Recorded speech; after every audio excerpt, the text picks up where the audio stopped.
Graça e paz, vamos lá. Acho que agora vai ficar certinho. Acho que já estou ao vivo, sim, já estou. Graça e paz, irmãos. Então, estou começando esse vídeo aqui para vou deixar gravado, vou deixar salvo esse vídeo, né? Eu acabei de traduzir, na verdade estou traduzindo já desde ontem à noite. Agora acabei de reavaliar o artigo, né, a tradução, as palavras de Alvin Plantinga, que é um filósofo cristão, né? Esse artigo ele está nas maiores universidades dos Estados Unidos, né? Stanford e outras universidades, né? Você pode encontrar as fontes onde eu encontrei esse artigo ali no final da minha tradução que eu fiz. E o Plantinga ele fala sobre lei, causa, né? Causalidade e ocasionalismo nesse artigo. Então, como ele mesmo expõe desde o começo, ele vai dar a bola para o ocasionalismo que vai acabar vencendo todas as objeções que ele mesmo vai expor ali, né, que a causalidade secundária não expõe. Então, qual é mais ou menos a ideia do Alvin Plantinga sobre isso? Ele já demonstra no começo do artigo a impossibilidade de determinar uma lei de causalidade. E ele faz isso, né?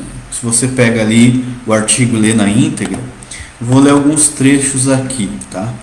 Na parte onde ele fala de contingência, o Plantinga ele vai falar,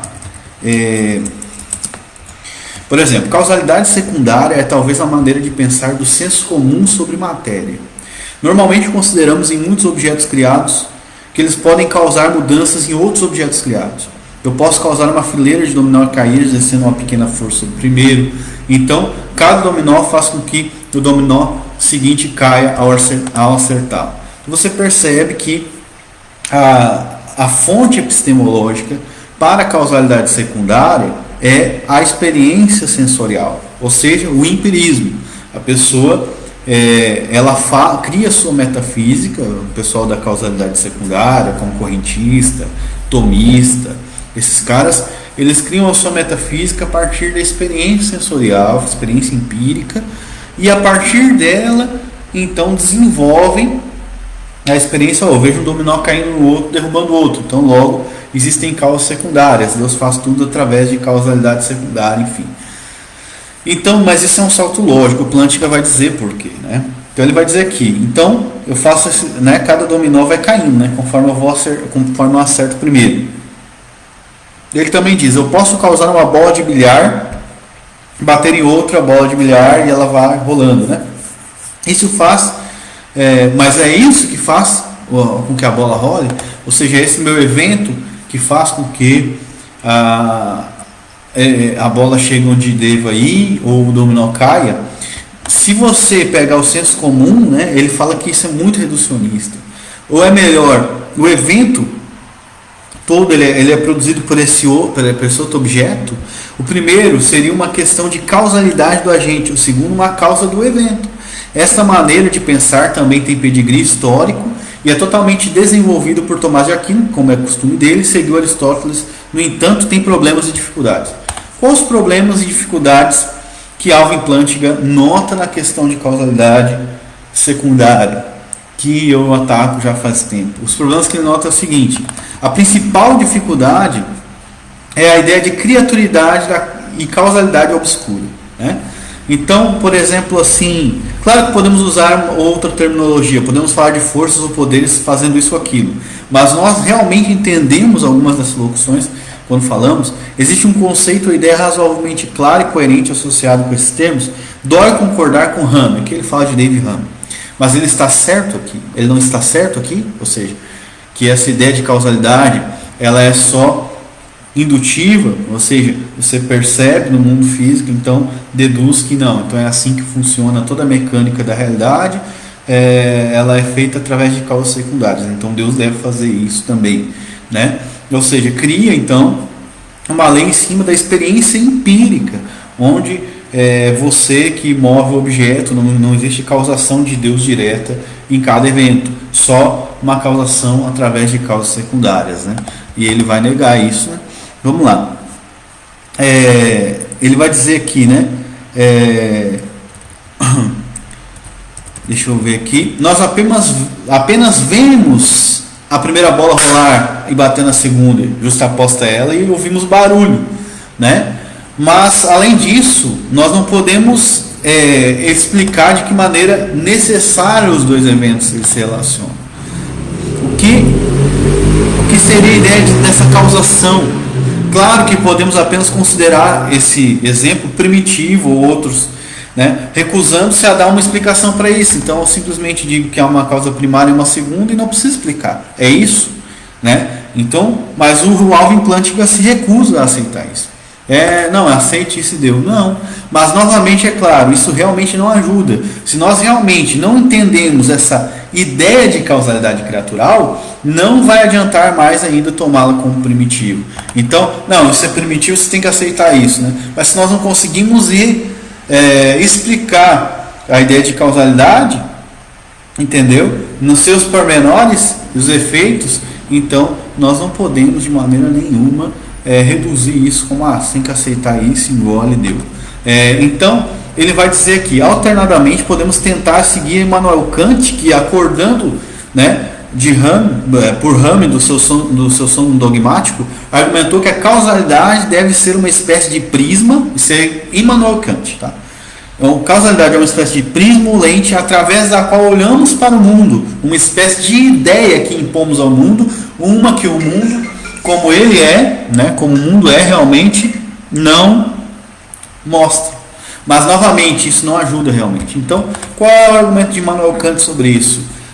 A causalidade é aquilo que nós inferimos ao ver os objetos. Então a gente infere que existe uma causa primeira, uma segunda, e se a gente faz isso com o mundo, com a nossa experiência ordinária, observando o mundo, como a gente pode aplicar isso em metafísica? Então o argumento é muito bom, né? Então volta de novo que o Immanuel Kant fala que essa ideia de causalidade é uma espécie de ideia que impomos ao mundo, uma que o mundo como ele é em si mesmo não mostra, ou seja, nós não vemos realmente como é a mecânica das coisas por trás da causalidade. Então, e eu fiz isso aqui, tomei essa xícara de café, isso quer dizer que esse café é uma causa segunda, eu sou causa primeira, e baseio toda a minha metafísica de como Deus causa as coisas baseado nessa experiência. E isso não é bíblico e nem filosoficamente não pode ser aceito, entendeu? Não pode ser aceito. Então Plantinga é racionalista, né? Tem um trabalho muito bom sobre conhecimento. Você vê que o problema da ideia de causalidade secundária está desde a epistemologia. Mas vamos continuar aqui. Depois nós vemos aqui, no final do artigo, ele vai defender que o ocasionalismo, todo poder causal, obviamente, é o poder divino, né? Então Deus causa cada coisa que acontece. Agora, uma vantagem do ocasionalismo é apenas o outro lado do principal problema do causalismo secundário. Ou seja, o ocasionalismo, logicamente, é superior ao causalismo secundário, segundo o Alvin Plantinga. Esse artigo está traduzido aqui no meu blog, eu vou jogar ele aqui nos comentários, vou deixar esse vídeo salvo, depois vou jogar ele lá no YouTube. Ok? Então, ele vai mostrar que é superior, né? Então ele vai dizer, o ocasionalismo tem uma vantagem, né? E essa vantagem é o outro lado do problema do causalismo secundário. Não temos uma concepção clara de causalidade da criatura. Mas esse problema não surge com a causalidade divina. A causalidade divina, como podemos supor, segue apenas por meio de decreto divino. Deus disse, haja luz, e a luz. Então, tudo Deus fala e governa, e aquilo vai acontecendo no mundo. A conexão entre a vontade de Deus e a luz aparecendo é algo necessariamente lógico, no sentido lógico e amplo. Ou seja, a ideia de ocasionalismo para Plantinga é a ideia mais clara, mais lógica e mais ampla da metafísica. Então, vamos ver o que ele vai continuar falando aqui. Depois ele vai se opor e a algumas coisas eu vou responder. Na medida em que temos uma compreensão da necessidade, e temos compreensão da necessidade, também temos uma compreensão de causalidade, quando é causalidade divina. Isso está em questão. Acho que esse é um ponto a favor do ocasionalismo e na verdade, né, constitui uma vantagem muito poderosa ao ocasionalismo, né? Uma vantagem acima da ideia de causalidade segunda, né? Então ele vai fazer mais uma crítica à causalidade secundária e depois ele vai fazer uma crítica ao que ele chama de ocasionalismo forte, que é o ocasionalismo pleno. O que seria isso? Ele critica por causa do mal. Então Deus causaria o mal. A gente não pode aceitar isso, mas logicamente é assim, é como o ocasionalismo ensina. Deus causa cada evento, não existe causalidade secundária. Mas e agora? Como fica? Então ele cria ou sugere o ocasionalismo fraco, não uma ideia de segunda causa ou concorrentismo, mas um ocasionalismo fraco, ele chama. Mas a resposta para Plantinga, dessa objeção dele ao ocasionalismo forte, é muito simples. O padrão de responsabilidade humano na Bíblia não é a liberdade da criatura fazer X ou Y, ou ela não está determinada, ou ser metafisicamente controlada por Deus exaustivamente, mas o padrão é a lei divina e a soberania de Deus. Então esse é o padrão de Deus para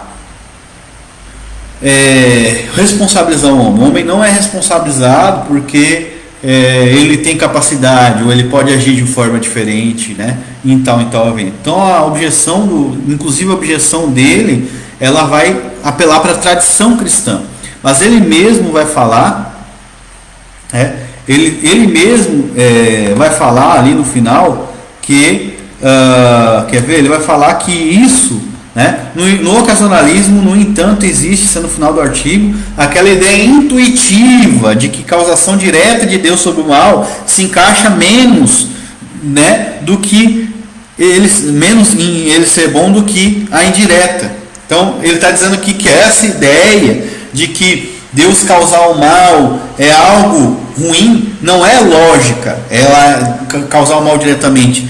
Plantinga vai dizer que essa ideia ela é intuitiva, ela não vem da lógica, ela vem da tradição cristã e ela vem da intuição, não é uma ideia lógica. Então, se eu consigo provar pela Bíblia, deduzido biblicamente, que Deus causa o mal e que isso não está em desacordo com a sua natureza boa e revelação, e não está, como Vincent Young vem apresentando em seus escritos, então não há objeção ao ocasionalismo, visto que ele é superior à causalidade secundária, segundo o próprio Plantinga.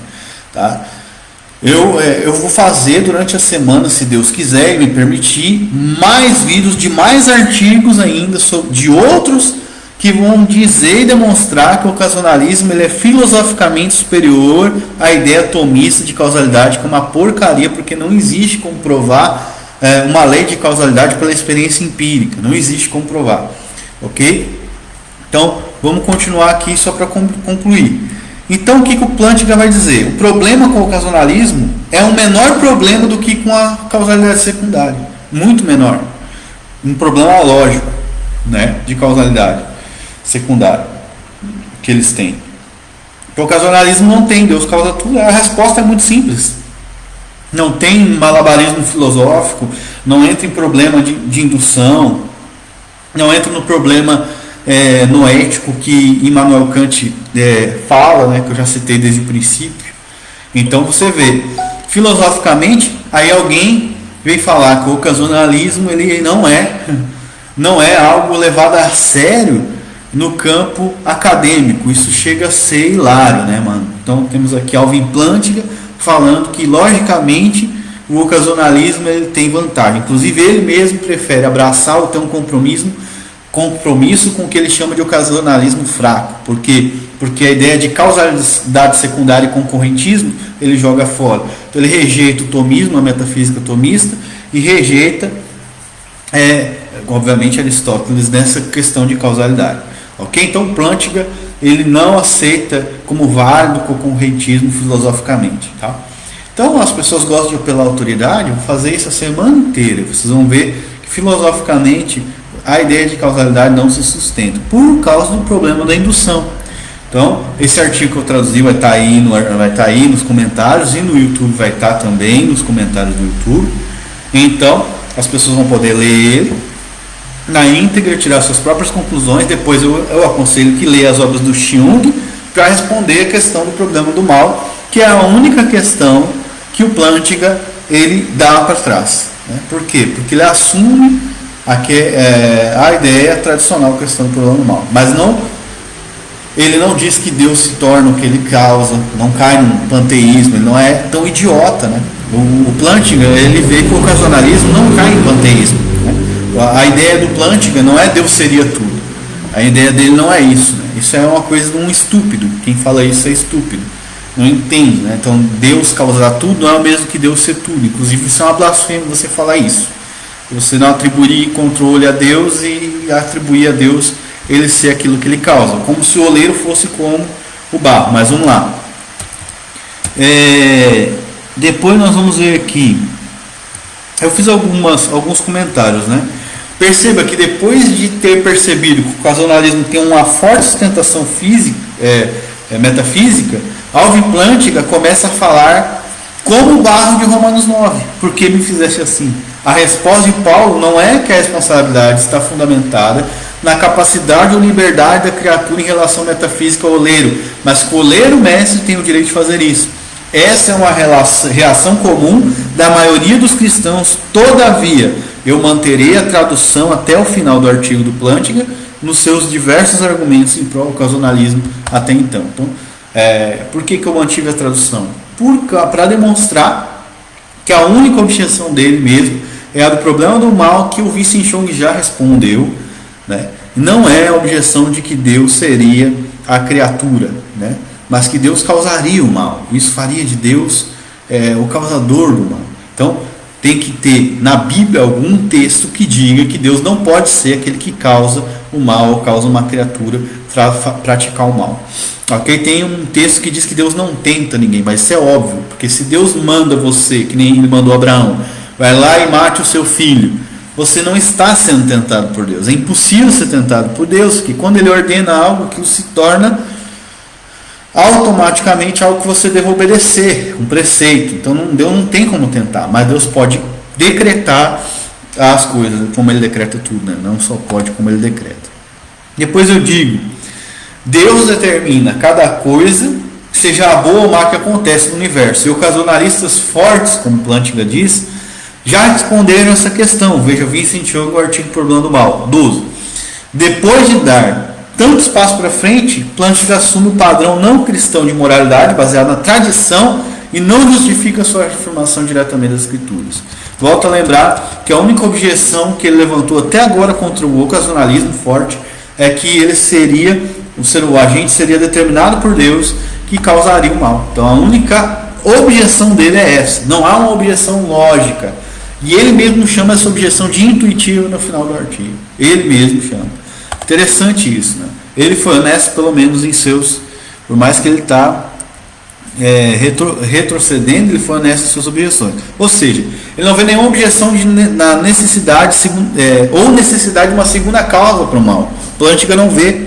Ou seja, ele não vê nenhuma objeção necessidade para essa causa e a não ser uma objeção agora para o decreto ativo, que seria o que a gente viu ali, a intuição, né? Pressupostos não cristãos.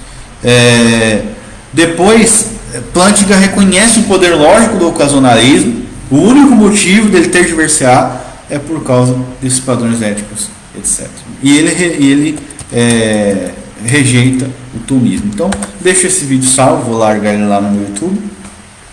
Chorem todos os tomistas, coloca chupeta na boca, mame, mamadeira. Quem chama o ocasionalismo de panteísmo chora, entendeu? Vai roubar.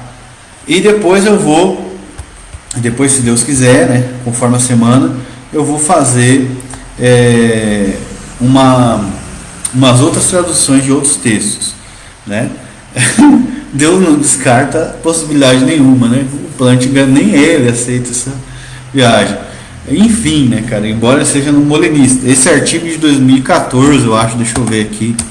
Não tem data, mas parece ser um artigo não muito velho. Artigo mais recente dele. Então, provavelmente depois dele ter escrevido vários livros, né? Então, você vê, uma pessoa honesta intelectualmente, ela não tem problema em rever os seus conceitos nem nada, né? Ela não tem problema com isso. Já uma pessoa desonesta intelectualmente, ela tem que estar certa sempre, ela nunca pode estar errada. Então, eu acredito piamente que Deus causa e determina cada coisa que acontece no mundo, porque é a dedução lógica das Escrituras e porque isso não fere em nenhum momento o caráter de Deus, em nenhum momento fere nada, né? Ou contradiz o Deus revelado nas Escrituras, e isso é uma revelação ativa do poder de Deus, né? Uma revelação ativa do poder de Deus, da sabedoria de Deus, do controle de Deus. E isso não reduz o poder de Deus em nenhum ponto. Então, eu não preciso reduzir o poder de Deus para ao mesmo tempo ter responsabilidade, porque o padrão bíblico de responsabilidade não é liberdade. Então, enfim, vou terminar esse vídeo, um vídeo muito curto, não é um vídeo longo. Leia o artigo, tire suas próprias conclusões. Depois, se Deus quiser, durante a semana, como eu já disse, vou traduzir outros artigos, né? Vou traduzir vários artigos sobre o ocasionalismo, vários. No ambiente acadêmico. Não sei o que, isso não é levado a sério no ambiente acadêmico. Toma que te mandaram. Vou traduzir todo dia, se Deus quiser, vou traduzir um. Toma, nova implante, quem mais ali? O outro falando, outra. Então fiquem em paz aí, Deus abençoe vocês.